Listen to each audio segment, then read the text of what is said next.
The moon hung low and heavy in the sky that fateful evening, casting a ghostly light over the small town of Eldridge Falls. Rumors had long circulated clucking tongues around darkened corners about whispering woods, a densely packed forest creeping along the edge of town. Children, too young to heed the warnings, boasted of adventures amidst the trees, their laughter ringing out like chimes on a spring breeze. But the tales the adults told were far from cheerful. They spoke of cursed creature areas, where grotesque beings roamed under the cover of night, waiting to drag unwary souls into the depths of despair. Amidst those tales was an old widow named Miss Luann. Her gnarled hands shook as she recounted her own close encounter with a creature said to haunt the heart of the woods. A creature born of shadows and sorrow, with eyes like dying stars.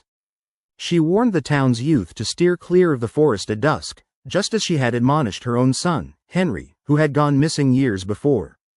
But warnings often fell on deaf ears, especially those of young thrill-seekers, and tonight was no exception. A group of 4 teenagers, Jenna, Max, Olivia, and Josh, stood at the edge of Whispering Woods, emboldened by bravado and the flicker of excitement.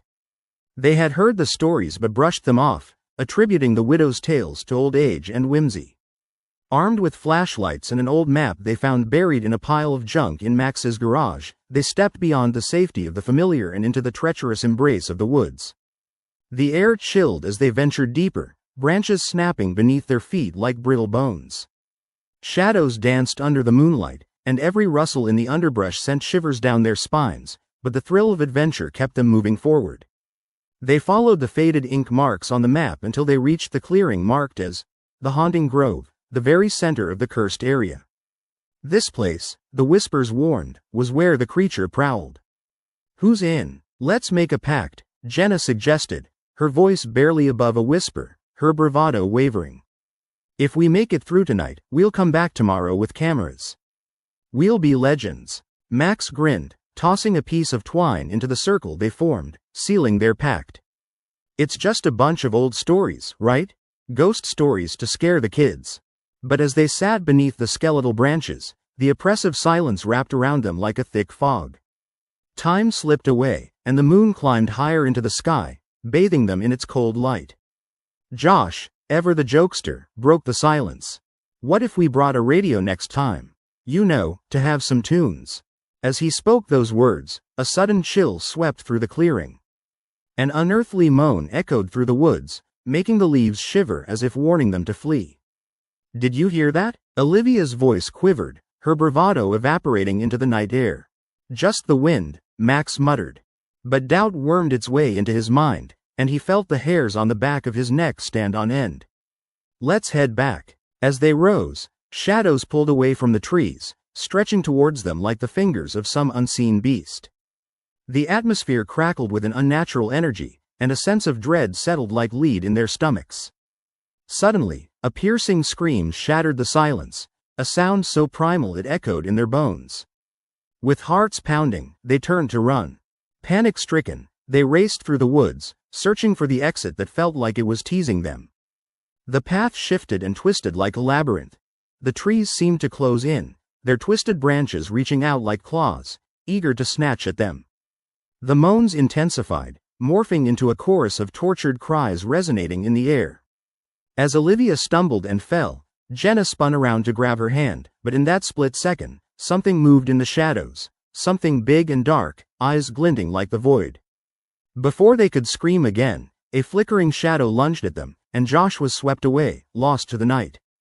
"Josh!" Max yelled, but the only answer was silence, swallowed by the darkness around them.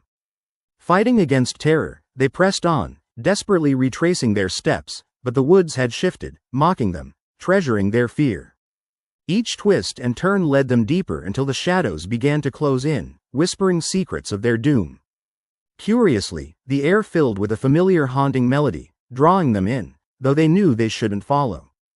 But it was as if the song sang of their deepest desires, tempting them to draw closer. They stumbled into a grove illuminated by an eerie glow. In the center stood a figure draped in darkness, its form shifting with every passing moment. It was the cursed creature, its eyes burning with an otherworldly light. Nightmarish screams enveloped them as it held a hand towards Jenna, beckoning. "Join me, the creature rasped, its voice oozing with a promise of power and fear. "You'll never be alone again." Panic surged, breaking their spell. They pulled back, turning once more to flee, but the music grew louder, intoxicating in its promise. Max and Olivia grabbed Jenna's hand, but they could feel her slipping away from reality, the echoes of the curse wrapping around her mind. "Fight it," Max screamed, pulling Jenna close as they tore through the grove, limbs screaming as branches clawed at them, desperate to keep them from escaping.